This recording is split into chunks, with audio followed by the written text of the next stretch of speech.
So for today's weekly Jinx video, and for those that don't know, every Wednesday on this channel we do a Jinx video about anything to do with Jinx whatsoever. You decide that topic in the comment section down below, as well as this video acting as a weekly discussion thread video on the Jinx subreddit, League of Jinx. Feel free to check that out. Now, for today's video, I kind of hate doing repeat topics, so to speak.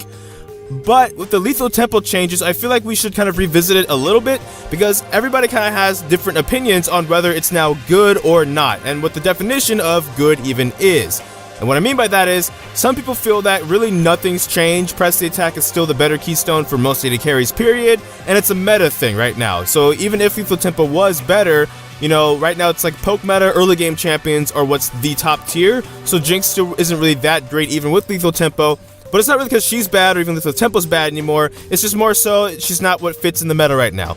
Some people meanwhile feel like, well, it's more of 50-50 now than it was before. Press the attack was the better one on most AD carries, but now lethal tempo is actually very viable so that you can go either or, and it gives you a bit more flexibility, and as such now it kind of depends on what playstyle you want to use on Jinx with one or the other if you want to make her work in this meta.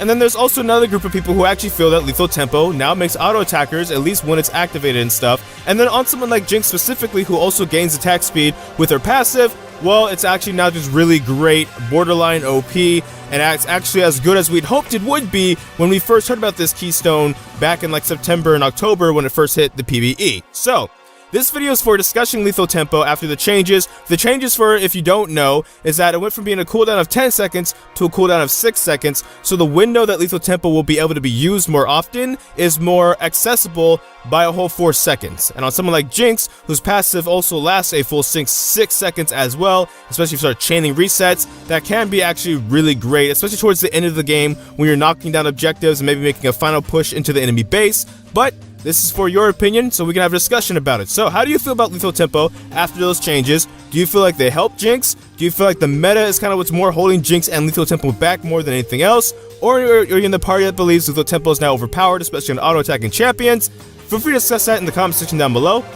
I don't know which video will be next, because life be quite a mess. So until this time, take care from the Fire Godai FS, and thank you for watching.